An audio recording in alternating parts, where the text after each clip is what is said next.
Who said money can't buy love? He didn't know what he was speaking of. Cause a fact is a fact, you gotta clean up your act if you wanna be filthy rich. Filthy rich, that's a whole lot of money. But a fact is a fact, you gotta clean up your act if you wanna be filthy rich. Look, I don't care what my daughter-in-law said. This is my husband's crypt, and I'm in charge of the decorating. Now, when can you get the new stuff here? Thursday. I can't wait till Thursday. People are paying their respects tonight. Please, can't you tell I'm overwrought with grief? I'm sick, I'm tired, Thank you. And have a nice day. Carlotta. Shh.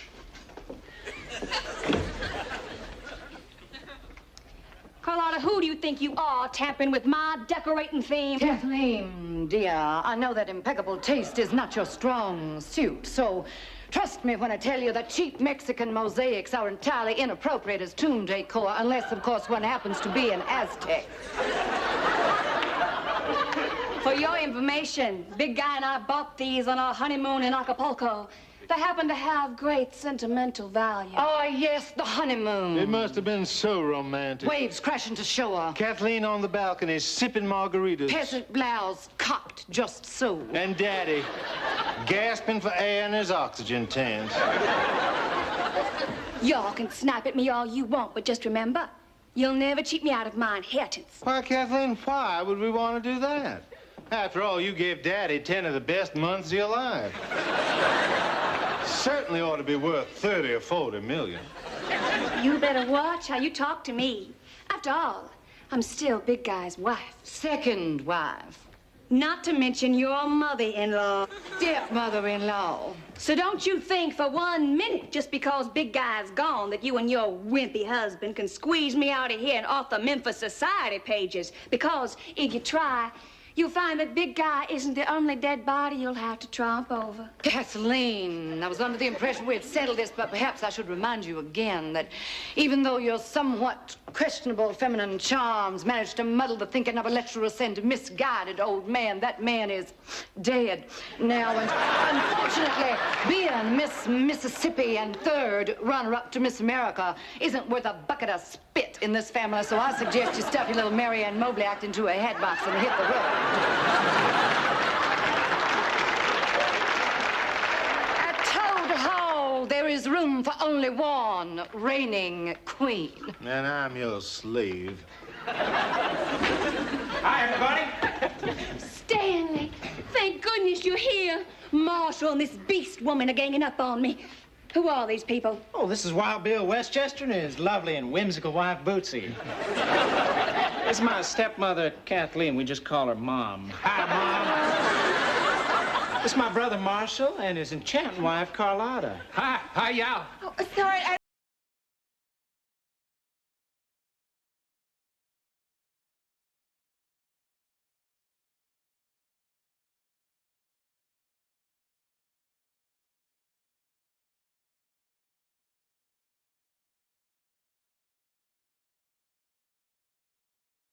it was all part of a publicity gimmick. You know, we'll give you the clothes off our backs to make a deal. He was really wearing a body stocking. I know, because I sewed it and dyed it myself. Don't say died. Oh, I'm terribly sorry about the recent demise of your loved one. Stanley, is this it? Is he inside this too? Yeah, this is it, Wild Bill. You see, Daddy's cryogenically frozen. Now, that means his body will be perfectly preserved until science can find a way to bring him back. Oh, for goodness sake. This is exactly like the cylinder they used at the drive-in bank window. All right, Stanley, what is going on here? What demented, subversive bourgeois plot have you hatched now? Isn't it enough that you subsidize bawdy houses and insist upon opening up the mansion for something called Negro Night? I mean, must we also be subjected to you inviting common street people into the tomb of our own dead father? Well, Marshall, it looks that way. Who are these people? Now, Carlotta, don't get your back all arched. I got a real dandy explanation. You're gonna love it. Are they here socially or professionally or what? Actually, I'd say they're here familiarly. Familiarly? Mm-hmm, as in family. They're gonna watch Big Guy read his will on the video cassette with the rest of us. Why on earth do they want to do that? Well, Marshal, why on earth not? After all, there's a fortune at stake here. It's only natural that you're interested because you're Daddy's son. And I'm interested because I'm Daddy's son. And Wild Bill here, he's interested because he's Daddy's son, too.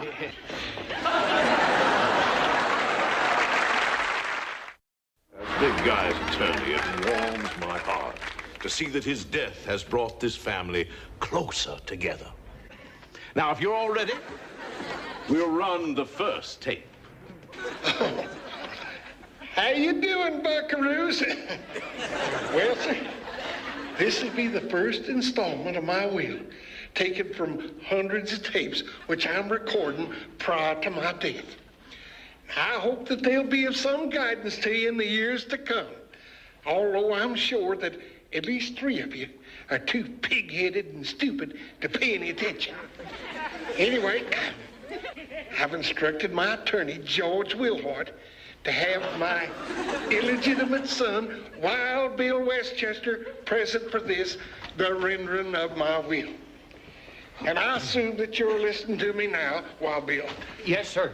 First off, I want to apologize to you for letting you grow up an orphan. Oh, don't worry about that. But please, do not let the mysterious circumstances of your birth besmirch the character of your good and saintly mother. She was a fine woman of highest moral fiber, even though I was only privileged to know her for a few short hours. I certainly intend to make full restitution to you now. Oh, much obliged. My entire estate will be generously distributed amongst all members of my family. All you have to do is comply with my lifelong dream that the Becks and the Westchesters accept each other with open arms, living together as one big happy family at Toad Hall. I want you to demonstrate to George that you're capable of cohabitating in love, peace, and harmony. Then, and only then, will you be rewarded with your rightful inheritance. Excuse me just a minute. Are you going to leave me alone, or do you want to eat that dad-blamed suppository? Okay, buckaroos. Now, before I go, I want you to give one another a great big hug and a kiss. That's right, don't be bashful. We're just one big happy family now. Remember, George is watching. Now, don't forget, Big Guy is always nearby. So until the next time, happy Christmas until we meet again. Happy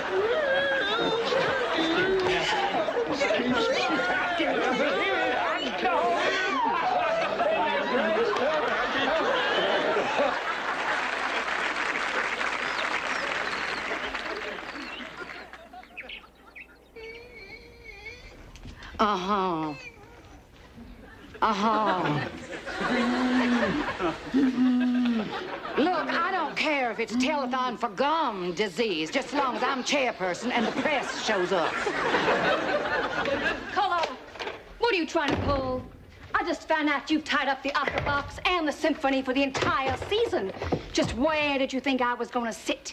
In the loge with the public paying peons? Not on your life, Cookie.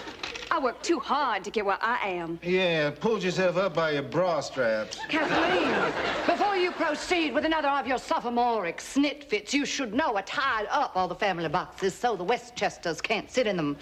You want Wild Bill and his little bootses swilling beer and shelling peanuts at Philharmonic in a box with our name on it? Well, of course not. But how much longer are we going to be able to keep our new family a secret? I need a tranquilizer. Marshal, will you stop that incessant wheezing? Carlotta, I happen to have asthma. Well, have it somewhere else. I'm talking. Oh, punish me and do it now.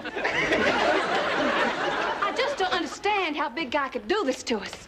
I mean, to make us live with those awful people and then threatening to cut us out of his will if we don't treat them like family. Daddy always did have a perverse sense of humor. Of course. It's a sick joke. There's no way Wild Bill can be Big Guy's illegitimate son. I mean, how could we be related to a man who goes on television and offers to eat a bug for every Winnebago sold? I can almost hear Daddy laughing. Well, I don't care two hoots for this cryogenic frozen business. I'd like to march right down to that crypt and turn up his little thermostat. Now, Kathleen. Well, I can't help it. You're just his son and daughter-in-law, but I was his wife. Second wife. Oh, shut up. What kind of life can I have? I mean, how can a person date when a husband's lying 100 yards away in a tank full of liquid nitrogen? He is out there just waiting to come back and catch me in the arms of somebody else. Not that he could. Catch me, that is. Well, after all, I have my needs, too. You know, I'm getting a little tired of that. I am in no mood to hear you wail about your needs. We have more pressing things to discuss. Such as? Such as George Wilhoit called. And since tonight is Big Guy's birthday dinner and the 3-month anniversary of his death, we are being treated to another video cassette. I need another tranquilizer. This tape could be our reward for following the instructions on the first one. Then tonight we get our full inheritance? I don't see why not. We did let Bootsy and Wild Bill move in, and they did tell George how nicely we've treated them. Of course, there was that incident with the broken cellar stair, the fallen chandelier, and that ugly bout with botulism. The important thing is to make it appear that we're one big, happy family. Do I make myself clear? Crystal. Remember, girls, as Daddy's lawyer, George is going to be watching to see how we treat the Westchesters. We have got to present a strong, united front. I just said that, didn't I? Well, of course, I don't want you two getting mad when Big Guy leaves me the most money. Kathleen, why on earth would he do that? Because I was his wife. Second wife. Kathleen, I strongly advise you to leave this country at once. Perhaps we can book passage for you on a tramp steamer. Could we please just stop this insidious catfighting? Don't get snippy with me, Marshal. I know where you keep your inhaler. Eat turnips, Carlotta. Slut! Oh, like I said, a united front.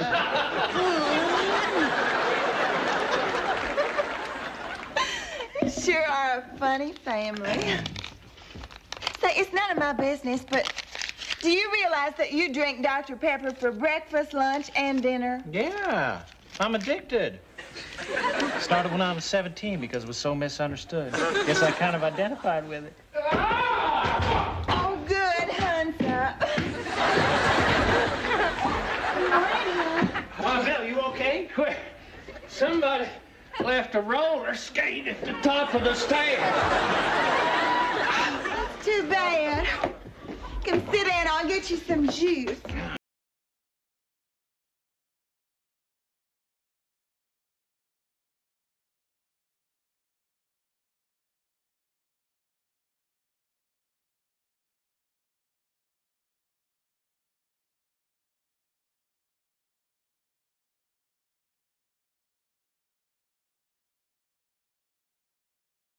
No, you told me once, but I forgot. Did you write that, Stanley? Only if you like it. Well, it's interesting. Isn't it interesting, hon? Yeah. Roller skate. I bet you write poems for all the ladies that hang out around here. What ladies? Well, let's just say it's not the milkman I see leaving early in the morning. Bootsy, for Pete's sake, give the man a little privacy. Well, hon, you don't have to be up before dawn to know that half the women in Memphis are in love with Stanley. Oh, yeah. Kathleen's in love with him, too. Bootsy, Kathleen's my stepmother. I know. But somehow I don't think that's gonna stop her. You know, Stanley, sometimes I wonder if the rest of this family, well, love Bootsy and me like blood. Now, hon, that radio could have fallen in anyone's bathtub. I know that, but sometimes it just seems like they treat us nice in front of that lawyer on account of Big Guy's money. Yeah, I'm afraid you two are gonna have to put up with a lot of grief. You sure you want to stay? Oh, well, let's put it this way, Stanley. It sure beats eating bud.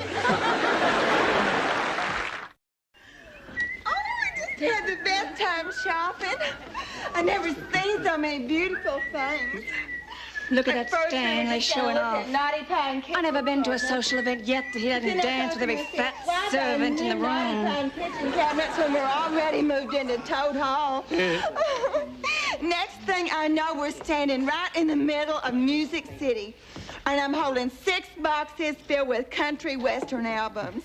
All pre-Tex Ritter. Yeah. So Bootsy's standing there, and who do you think should walk by, huh? Ray Peterson. Yeah.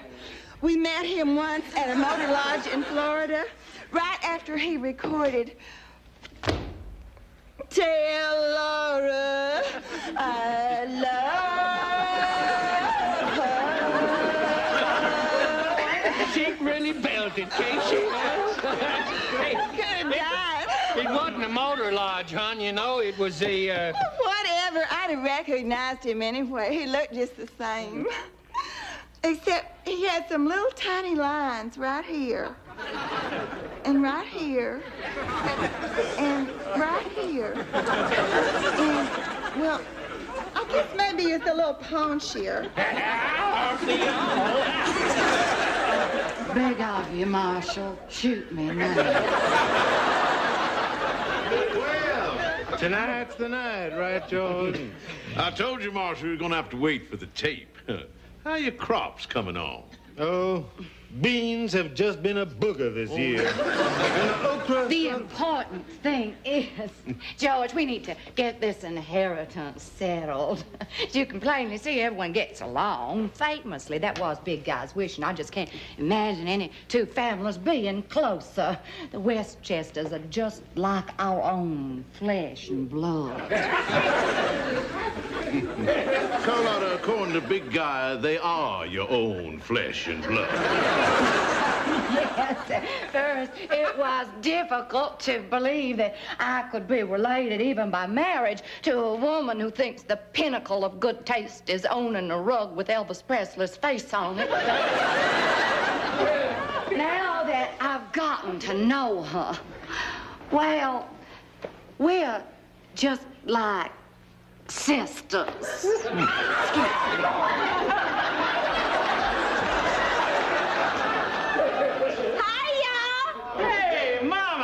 Girl. Stanley, you young whippersnapper, give your mama a big hug. Okay, you got it. Mother B, this is Mr. and Mrs. Westchester. just call us Bootsy and Bill. And this is Big Guy's first wife, Mother B. Stanley and Marshall's mother. That's right. I live at the nursing home. They tell me I'm crazy. What do you think? Well, you seem okay to me.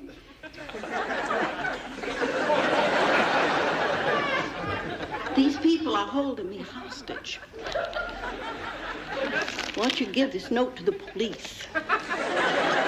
And you remember Kathleen. Oh, my, yes. How you've grown. Look, Stanley. She's sprouting firm little bosoms. Now, which one of my children are you? Mother B, Kathleen was married to Big Guy after your divorce. Oh. Well, just don't forget to put her out after dinner. Served. Hey, come on, everybody, chow's on. Woo! Eat look at this, Bootsy. They sure put on some spreads here, don't you? It's even better than the pork and barrel. That's $4.95, all you can eat. Well, now we know what to give them for Christmas. A spoon and a trough. Hey, you, up. Out of that chair. That's big guy's seat. I said move it. Now! She pinched me. Now, Mother, don't you get yourself excited. Anyone hear what happened in the news today? I read that certain leafy vegetables cause enlarged pores. Well, I guess that takes care of the news. Tell us, Bootsy, how is your country western music collection coming? Oh, it's just great, Kathleen. Honey, do you have... Press your big lips a little closer to the phone. It's Sweet Lips, Mama. As a matter of fact, I do. I just left to play it for you. I know we'd all love to hear Bootsy's record, but I do think it's more appropriate, being the close-knit family that we are, and since it is the birthday of a founding patriarch, to have a round of toast. Oh, yeah. Marshall. Well, my father was not a sentimental man, so I'll just say this. Here's to Big Guy Beck. He lived for better or for worse, but he's dead for good. Well, I'd like to follow that with a toast of my own. Here's to Dad. Like MacArthur, he shall return. Here, here.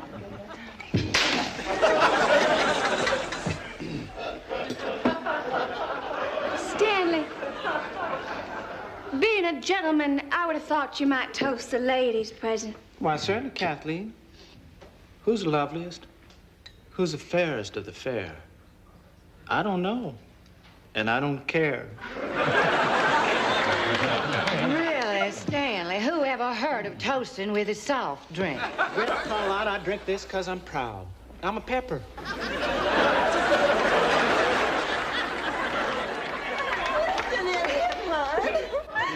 If he gets any cuter, I'm just gonna have to put him on a piece of styrofoam and mount him.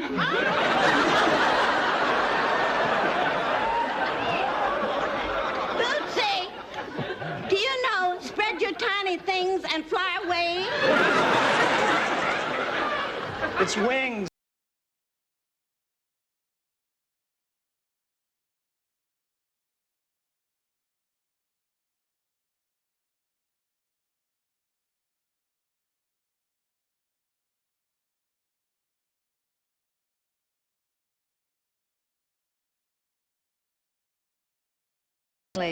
Not us. Oh. Well, I like it very much.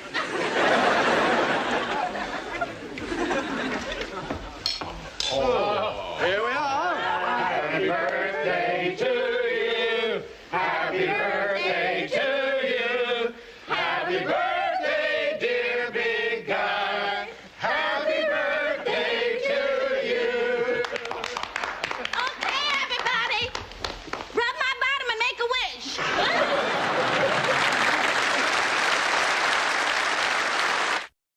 Next week on Filthy Rich. Oh, I found the most fantastic bargain. I just know that Big Guy would be so pleased. Big guy's dead. But he sure knew where you had your hand last night, didn't he? None of this would have happened if you hadn't a worn-out big guy in the first place. They're blackmailing me. They're threatening to tell everyone about us if I don't give them some money.